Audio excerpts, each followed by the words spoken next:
I am bloody exhausted. I've no idea whose page I'm on. I've no idea what the hell I'm doing. I never use Facebook at the best of times, so I don't know if there's anyone listening to me or whether I'm just talking to the moon. It's very confusing. Hi, Robin.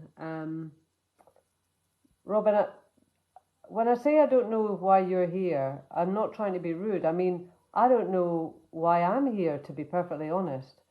I'm supposed to be doing a live with Donna about, oh, Michelle's here, this is good, about Facebook. And unfortunately, Donna was unable to get it working properly. And so she's decided to put all the blame on me. And I now have to take responsibility for settings. Hello, Alison. Now, I know you, Alison. You were definitely over in the other dimension with Donna. And here we are. We've all managed to get here. But bloody Donna isn't here now. Oh, there she is. Hang on. She wants to be my video. I'll bet she bloody does. Right, here we go. Oh my God, it's not letting me add her. It's not. It's. It's. I know you've sent a request, but it's barred you. It's not letting me add you. Oh, hang on. I've got to first. Will I approve, Donna? I'm here. I'm here. Yes. Don't leave me. Have I got to do everything in this place, eh? Everything? How can things be so difficult? Oh. Oh my God. God. I don't use Facebook, so I haven't got a clue about Facebook. I'm So, I mean, I sweating. thought I was doing really well just by logging on. I'm exhausted here. I don't know. So, you're running the show. I think because it won't let me run the show. What page am I on? Where am I? I mean, like, seriously. We're on the Donna May London community. So say hi to the community, please. Hi, community. How are you? Let me apologise for this absolute shambles. We have no excuses apart from complete ineptitude. Just blame it on that one. How? Now, come on. I take a lot of blame, but how can you blame this one on me? Let me just drink some herbal tea. Oh, I've got some as well. Yeah. Oh, okay. I'm so bored. And this was your idea as well. I never wanted to do this. I'm so bored of it. I'm dreaming about food. Oh, I am dreaming. What are you dreaming of? I'm dreaming of a sourdough loaf. Yeah. With lots of butter. Lots of butter, poached egg, and some avocado. Oh, yeah. And a cappuccino before the breakfast and after. Oh, and porridge. Buckets, porridge. Of porridge. Oh, my God. Oh, I just really want something to bite.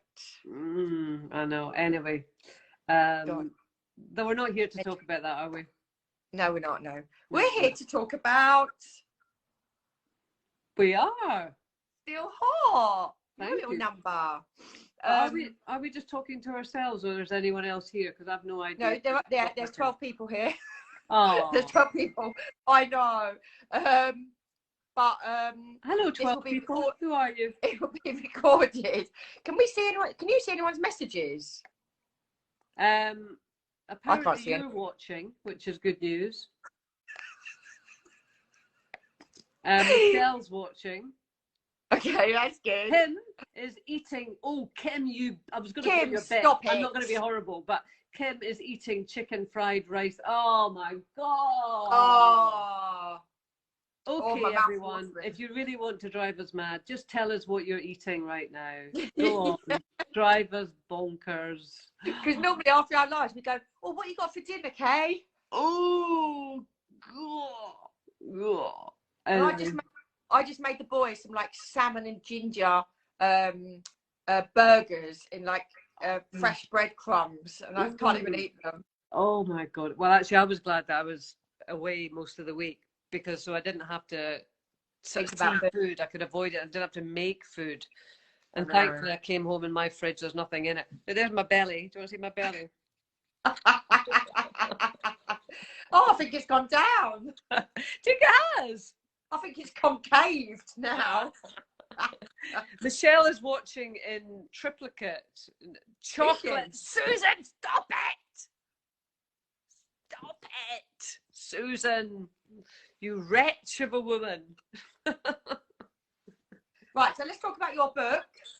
Because Right, okay. so this group started, Kaye, on the same week that the Davina McCall show went out. Helen, So what? Bar of Cadbury's chocolate, nom nom nom. Oh, stop it. I can't see any. I want to see comments. See, it's not as good as Instagram. You see all the comments on Instagram. I can't see anything. But it's because I'm in charge. Yeah. She always has to have one over me. So we started this group the same week as the Davina McCall menopause program went out. All right.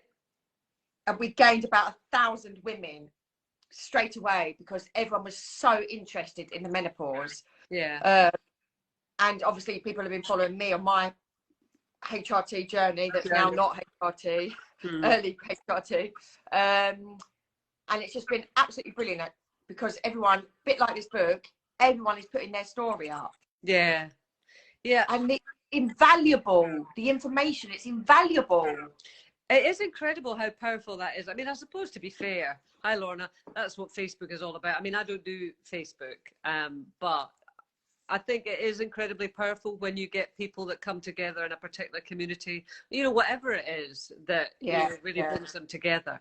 And just that sharing of stories, you know, just to make people feel that they're not on their own and to be able to say, oh, that's interesting.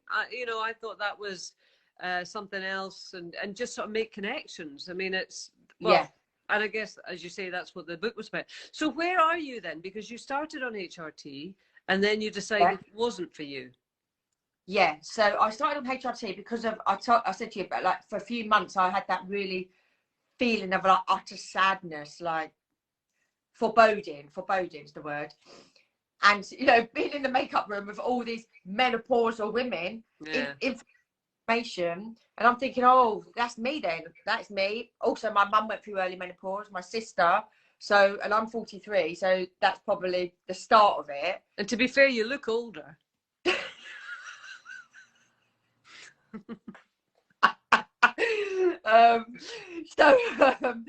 I went to see a private doctor, and she said it sounded like it, with all my symptoms, sounded like that was probably the direction I was heading in, and let's give it a go. So gave it a go, started on the estrogen, the gel. Yeah. Felt great on that. But as soon as I started the progesterone tablet that I had to take 2 weeks a month, it sent me mental. Really? Yeah. In what Not way? so much mental. It took me, it sent me back to like PMT that I used to get in my 20s, like raging, really upset, just, yeah, I mean, just beyond anything. I was like, I felt so uncomfortable in my own skin. Like I wanted to climb out of my skin.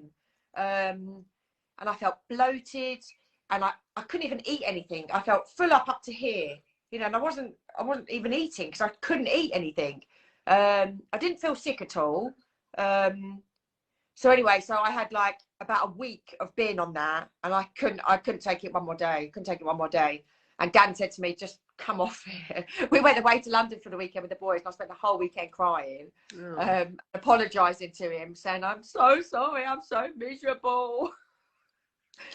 And he just said, look, you have got an option. You could just like not take it tomorrow. And I was like, oh yeah, God, there is an option.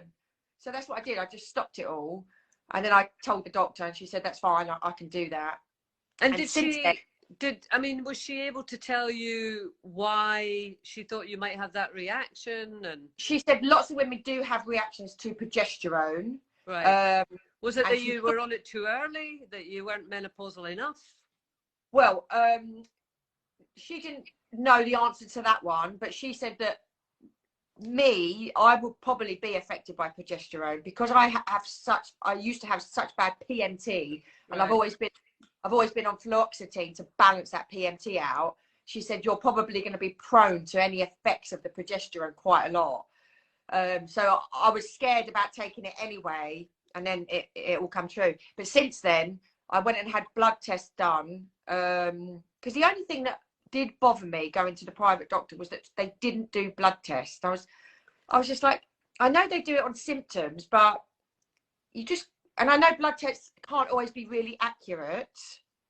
But since then, I've had a blood test done with my Well Woman clinic at my GP on day 21 of my cycle and everything. And she got my results, and she said they're as clear as I've ever seen anyone's results, actually. And she said, you're definitely not perimenopausal. And yeah. So, and she said, you know, blood tests can be a bit funny. She said, but yours are totally clear. So I'm not perimenopausal. I'm just mad. Well, gosh, that is interesting. As my sister and Sarah said to me, you're just a psycho. I said, yeah, just a psycho. So it was too early for you. Too actually. early. Yeah. Yeah. She said, you know, she thinks I'd underestimated what probably lockdown was doing to me, because I felt so fine in lockdown. In fact, I really enjoyed being at home with the boys and that. But actually, it must have been having a little toll on me somewhere that I didn't realise, which was probably that depression and that foreboding feeling. Yeah. Well, I think, I mean, everyone will be different with the lockdown, but we were just talking about it the other day, weren't we? Because the weather's not been as good. I mean, last year at this time, we were all kind of feeling that we'd all had a bit of a holiday, weren't we? The weather was lovely. A lot of people were on furlough. It was like, well, this will be like 3 months. You'll never get a chance like this again. You know, just take it almost as an extended holiday or a sabbatical or something. And it never occurred to us that we would be in this situation now. I know. So, I mean, I remember you were really, at the beginning, you were happy as a clam, weren't you? Yeah. Oh, loved it all. But you know what I found really hard? I found going back to work really hard. Yeah. Going back to London and doing the travelling again, and I hated the boys going back to school. I hated it, and I really missed them, and I missed being close to them distance wise and everything. So when I went back to work, I couldn't stop crying for ages, because I just felt like I was miles away. I felt really insecure.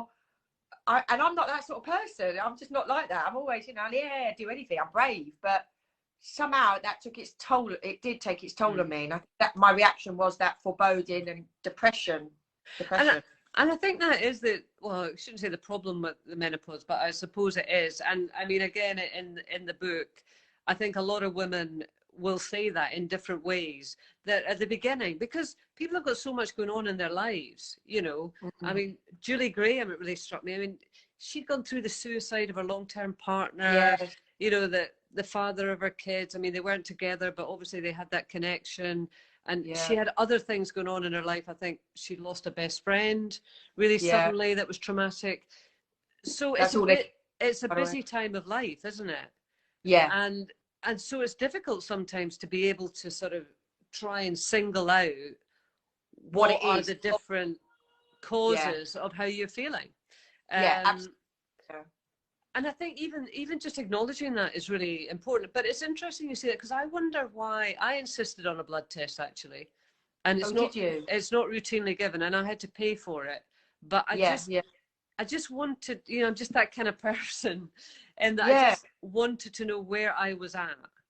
And I was quite happy to explore different treatments, but I wanted to know where I was at. So it was quite expensive, actually. What did that blood test tell you? It did. I mean, I was 100% menopausal. My estrogen had fallen through the floor. I mean, it was as clear as yours was, but obviously I'm kind of further on. And so that was really good for me, because I thought, okay, this is where I'm at. And so it does make sense maybe to try some things that would, you know, adjust my hormone levels. But they don't offer that routinely. You certainly won't get offered that at your GP routinely. I would have taken it, but I wasn't offered it, so I didn't even think to ask. I just thought, well, she knows what she's doing, you know. But but I'm glad now I've had the blood test done, because now I can go, okay, I'm not menopausal, I'm just mental. And I can work on my mental behaviour. Yeah, I mean, there's Joanne talking about. What is funny, and I said this to the GP, what is funny is, since I stopped taking HRT, I haven't had that foreboding anymore. Right, so that's gone. That's gone. So I said, I wonder if that having that big boost of those hormones just shoved things into place or something. She said it could well have. Yeah. Which is really weird. So I mean, I haven't had it since I took the HRT. Well, the other thing is we talk about HRT as if it's just one thing, but it's not. There are different. I mean, thankfully, I think the new preparations of HRT are much more sophisticated than the ones of, say, 15 years ago that people were worried about. But even within that, you know, there are different forms of HRT. There are certainly different cocktails of HRT. I mean, I think someone's there saying that they had a patch. I mean, I don't have a patch. I've got gel. Joanne saying that she'd been in surgical menopause since September because she had ovarian cancer, and it was sometimes worse than the treatment. Wow. So what did you experience then there, Joanne? Because, you know, there's a lot of women who are put in that situation. I mean, either through cancer, sadly, or requiring a hysterectomy for other reasons. I mean, in breast cancer, usually women will then, or will often be advised to have a surgical, not a surgical hysterectomy, but a medical hysterectomy. If that's the right term. So there's lots of kind of, but so what I was saying is that you can sort of not play about with HRT, but it's not just one singular thing. So no, that's right. What might suit one person might not suit another. Yeah, and she did say to me that if people are kind of prone to that kind of reaction, then you can take it vaginally. You can put that progesterone tablet vaginally, and it kind of goes straight to the target. Rather than Nadia does that. No, Nadia does that. Yeah. She won't mind you sharing, because she got a really dodgy tummy when she was taking it orally. Right. I won't give you the details. Snowden was telling me she's just started doing that as well. She's quite open about that on her Instagram, but she's taking it that way as well because she wasn't getting on with it, similar to me. But and then there are other things. So and then if that doesn't work, there are other options. So it's good. At least I now know that one is not going to be for me. So when the time is right, because the other thing is I keep saying to people, I still really want to go on HRT for the medical, for the health reasons. You know, I'm not like, oh no, it was terrible and that's it. I definitely want to go on HRT when the time is right. Really? For the health, for the health reasons. Yeah, I do. Yeah. Like what? Well, the osteoporosis. Like when you know the amount of podcasts and everything I listen to, books I've read. Heart health, osteoporosis, Alzheimer's. There's loads of benefits of being on HRT. Yeah, so if but you know, you do weight bearing exercise. Yeah, you know, true. for osteoporosis, that is going to set you in good stead. You keep yourself very fit. Your alcohol level is pretty low. You eat good food. Your weight is good. So you have already given yourself an awful lot of protection in terms of HRT. And I mean, I you know, it's funny for me because I was so against HRT purely because I'm of an age that we got bombarded with negative messages, and I just completely internalized that and thought, no way am I going close. And then when I started to do the book and spoke to so many women, and I spoke to the producer of Davina's documentary at length, and she's absolutely fascinating, Kate Muir, and she really went into it very, very deeply because of her own experience. And so that's what made me think, you know what, I shouldn't close my mind off to this. I think things have changed. But what I don't want to then get into is go HRT, everybody, HRT, because it's not for everybody. No. What we should all know as women is that there is a lot that we can do to help protect ourselves. And that is, and I know people don't like hearing it, but it is weight, healthy diet, not smoking, not boozing too much, doing exercise.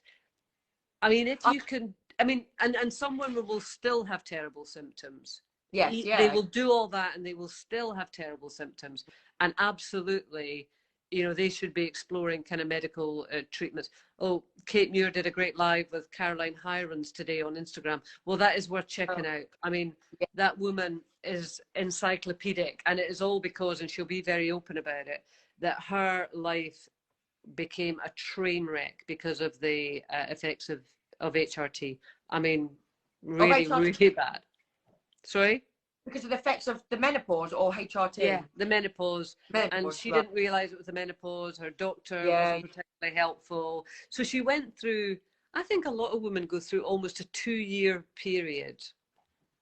I'm plucking that out there, but I would reckon about 2-year period of they think, what's happening? You know, Yeah. oh, I don't know what's going on or what's happening, you know, and they're just But not quite sure and they're still getting did you go- periods.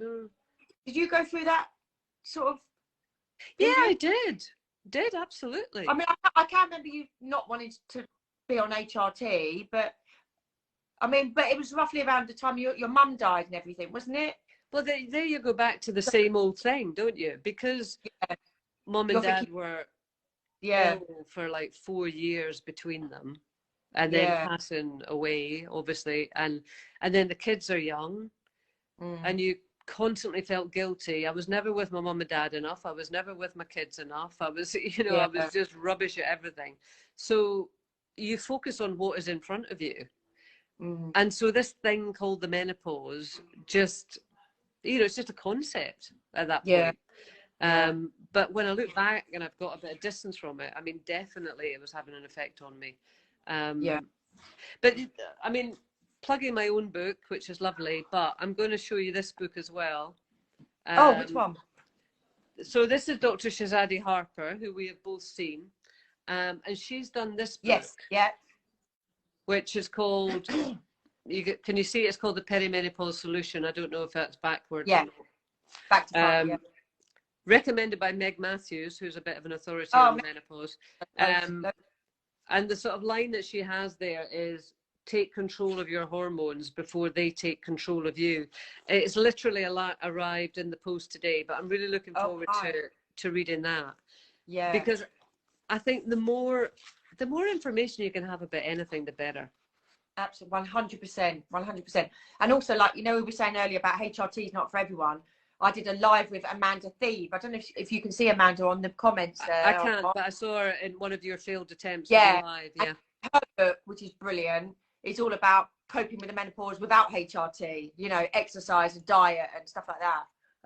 So that, like you say, there's loads of alternatives for if you can't go on HRT, you know, because it didn't suit her like it hasn't suited me yet. So that's another great book. I mean, yeah, sorry, I was just going to read out Joanne's comment saying that the menopause has a stigma against it. People should just get on with it as it's part of womanhood, but it's horrific. I so agree with you on that, Joanne. And I mean, I totally put my hand up and say that I found it difficult to talk about the menopause because I internalized that stigma. I just thought, oh my God, you don't want to tell people you're menopausal. As being old. Yeah. And washed up and dried up and all of those negative connotations.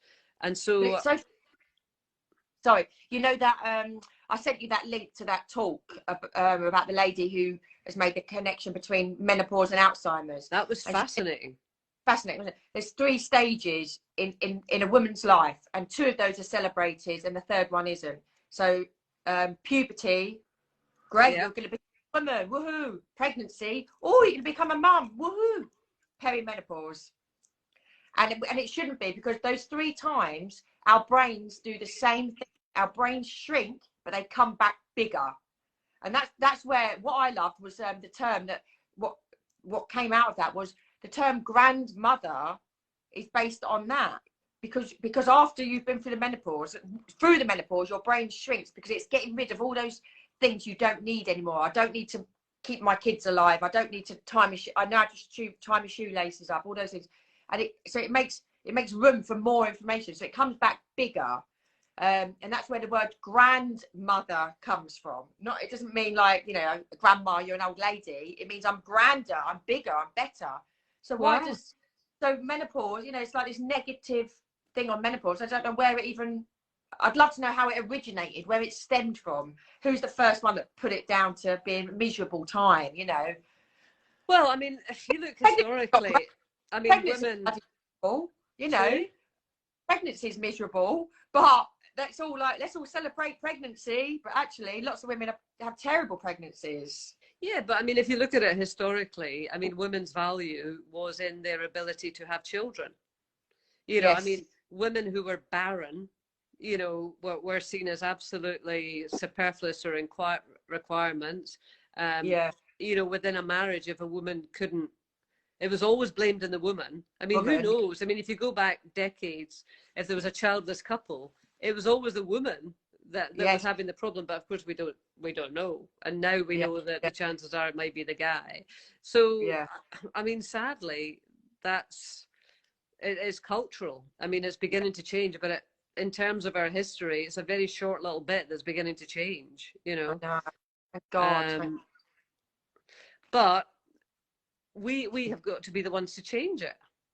Yeah, by talking about it, and that's what I love. I just think, well, even when I was pregnant, I wanted to know all the horror stories, because Yeah. you know the horror stories, you can prepare yourself for the worst, and anything that comes back is better than that, you know. Yeah. And I'm the same, because I want to know everything, so that, you know, when it is happening, I've got all this information at my hands, and I can, you know.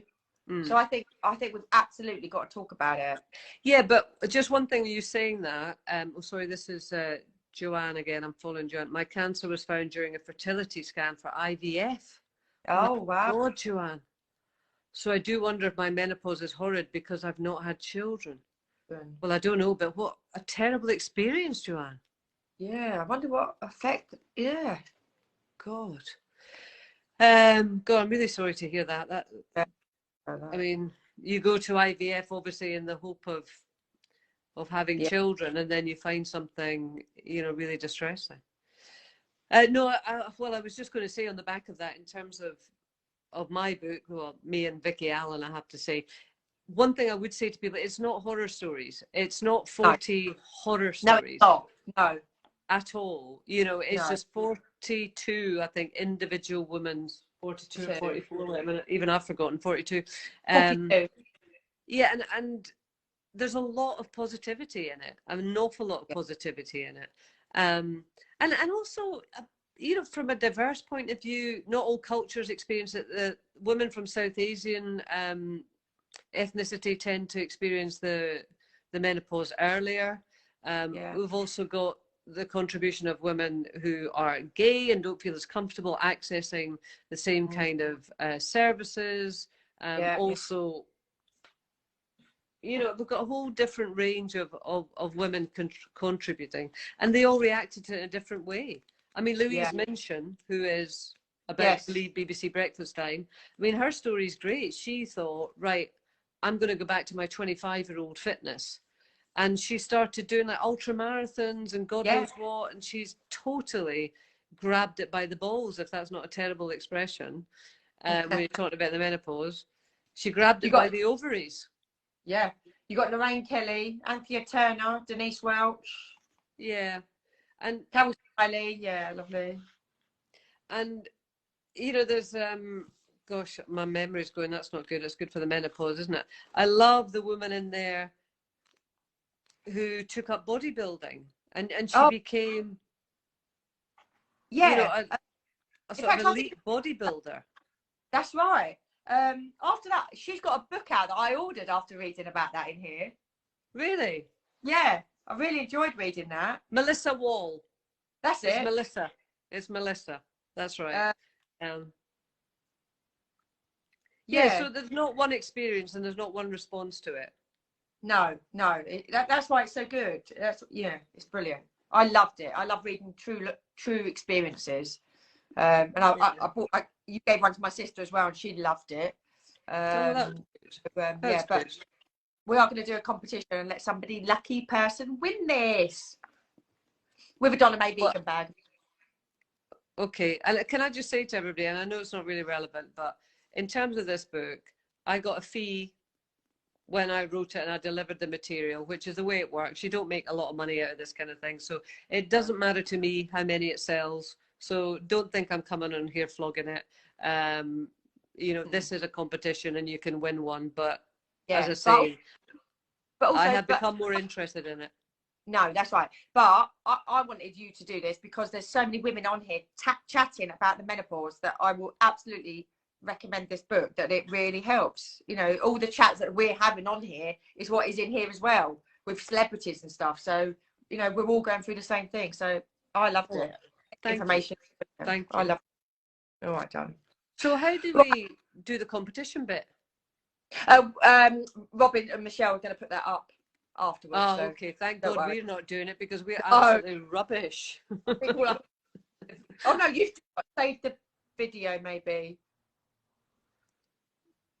You'll get, yeah. When you log out, it might say save or download. Hopefully. Oh my God, the pressure. Right. Oh, all right. I'll see you next week. Yeah, I'll see you. I'll see you next week. What day? Tuesday, Wednesday. Oh, okay. Because we're doing our highlighter Tuesday. Yes, we are. Yes, Have you got your stuff? I've got my stuff. So I'm going to have to bring it back to bloody London Yeah. now. Oh, I didn't realise you were in Tuesday. I'll see you Tuesday. Jesus. And also, we need to talk about how we feel after this week's yeah, food. fasting. Yeah, Definitely. I could sum it up in one word. Save it. Right. Night, night, everyone. Thank you very much for being with us. Sorry, we're so Thank crap you. at technology. We'll practice. Bye. Yeah.